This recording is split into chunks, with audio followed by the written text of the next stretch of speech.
Bienvenidos a esta nueva edición de Poder y Dinero, aquí en Americano Media. ¿Cómo estás, Santiago? Hola Sergio, ¿cómo te va? Muy bien, muy bien. Sabes que estuve analizando, aprovechando el fin de Semana Santa, tomando en consideración los medios más importantes de los Estados Unidos, también medios europeos que analizan en profundidad la política norteamericana, el propio semanario The Economist, y llegué a una conclusión, y es la siguiente. Me parece que hay cierta ansiedad respecto de extrapolar eh, algunos elementos de la actual coyuntura de los Estados Unidos, sobre todo en torno a la figura del expresidente Donald Trump, de sus problemas judiciales, pensando en el proceso electoral 2024. Recordemos, estamos recién en abril del 2023 y muchos ya están tratando de establecer algunas líneas analíticas, algunas conclusiones preliminares de un proceso que recién se inicia, que no sabemos cuál va a ser su desarrollo y que por otro lado, bueno, es una parte de una ecuación que tiene múltiples variables, donde la economía va a ser vital, donde la cuestión del rol de los Estados Unidos en el mundo también va a ser muy, muy, pero muy importante. Y sobre todo pensando en perspectiva, me parece que las primarias en ambos partidos, no solamente en el Partido Republicano, si es que efectivamente hay primaria en el Partido Demócrata, como algunos afirman, en la medida en que el liderazgo del presidente Biden, bueno, no está pasando por su mejor momento, ¿no?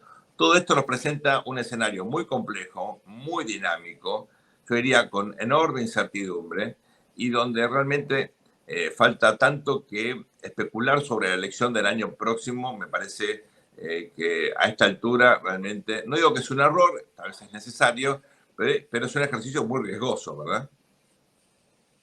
Sí, mira, acá tengo sobre el tema hay varios temas que podríamos poner sobre la mesa para hablar de esto, ¿no? De lo que puede ser la protección del camino hacia la elección, ¿no? Me gustaría también que estuviera Fabián, pero seguramente tendremos oportunidad para conversar los tres del tema.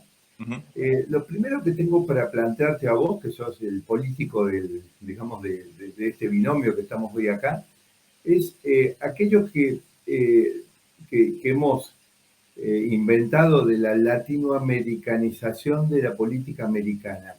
También puede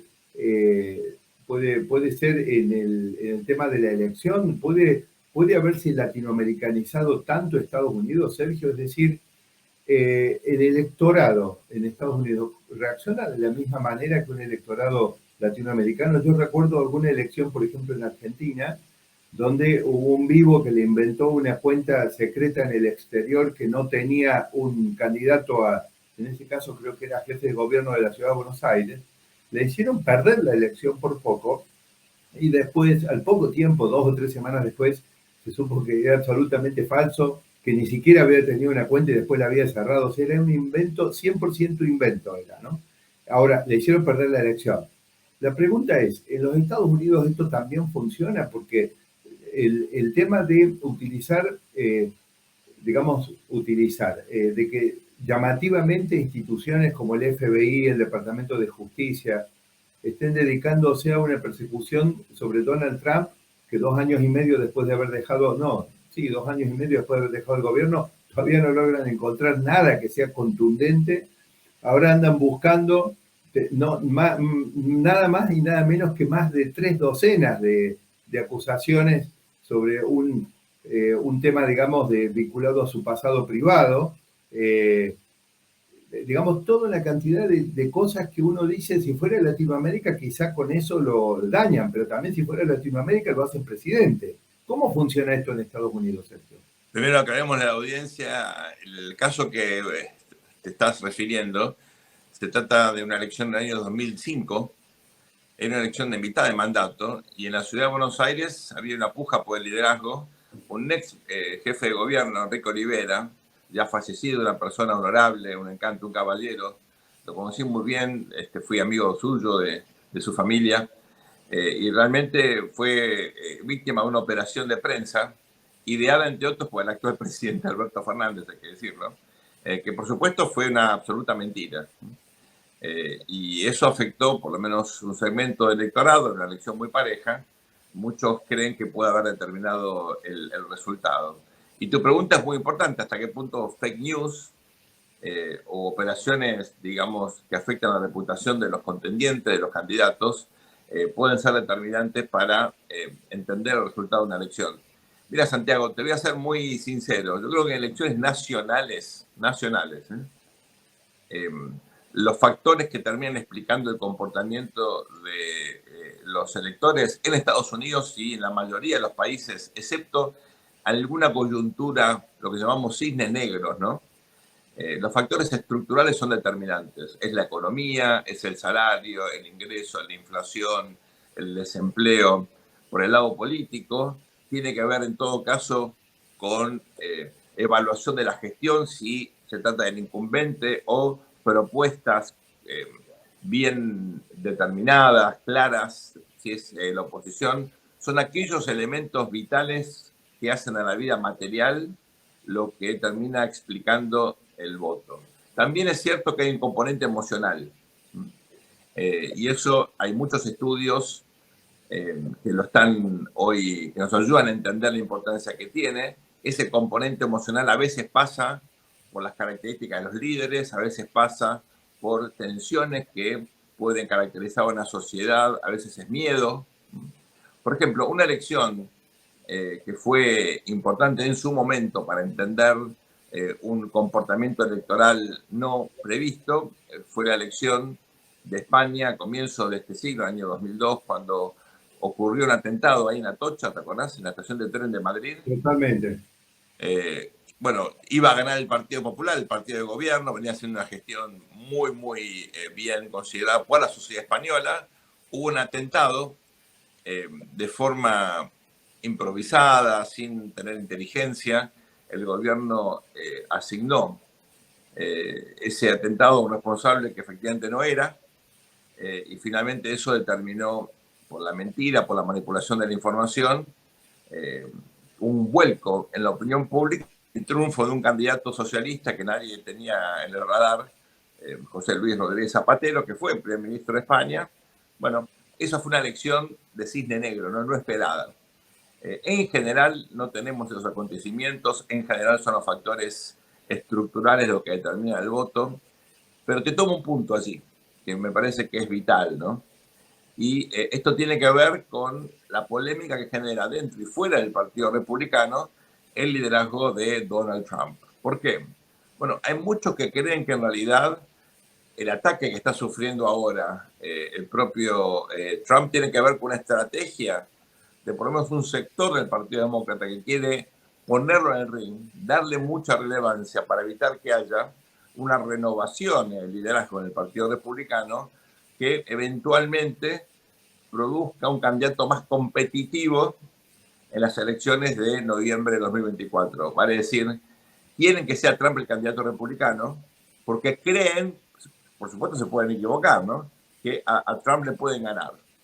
Entonces, esto sería una maniobra un poco maquiavélica, pero efectivamente lo que estaría detrás de todo esto es efectivamente una intención de subirlo al ring, una intención de darle tiempo mediático, de darle protagonismo, teniendo en cuenta que, por lo menos en algunos estudios, es cierto, la imagen de Trump está un poco desgastada y su presencia mediática obtura, impide que otros candidatos como Ron DeSantis, Nikki Haley y otros tengan la posibilidad de darle al electorado norteamericano opciones distintas, caras distintas, ¿verdad? Una renovación en los qué, en los cómo y en los quiénes.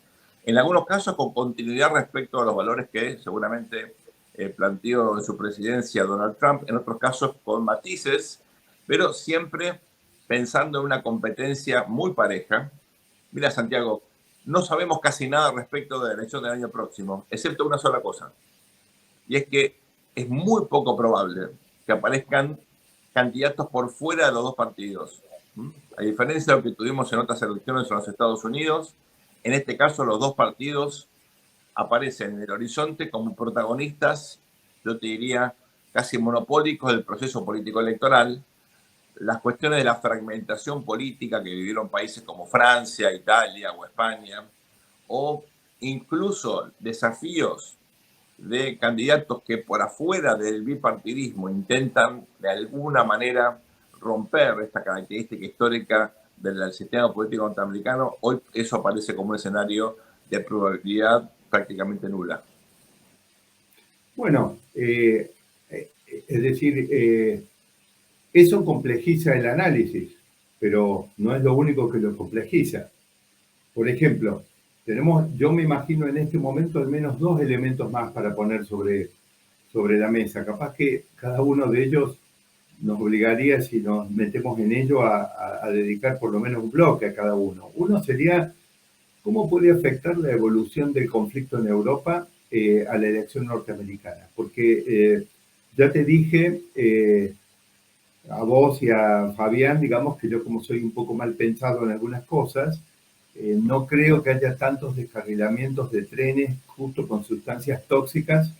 De repente se han juntado todos los descarrilamientos en los últimos 2 meses, digamos. O sea, esto me llama un poco la atención, no tengo ninguna acusación ni mucho menos pruebas, aunque si el Departamento de Estado acusa sin pruebas, imagínate como yo, que no soy el Departamento de Estado, tengo exigencias mucho menores, ¿no es cierto? Ahora, me llama la atención. Ahora, dentro de los hechos que me llaman la atención también está la filtración de los documentos, Sergio, que están ocurriendo.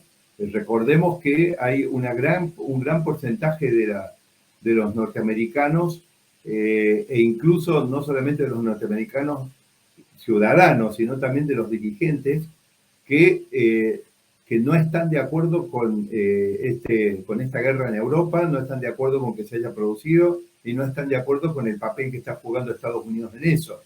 A mí me parece difícil que alguien apretó mal el clic en el teclado de la computadora y liberó justo esos documentos. Eso también antes no pasaba, ¿no es cierto?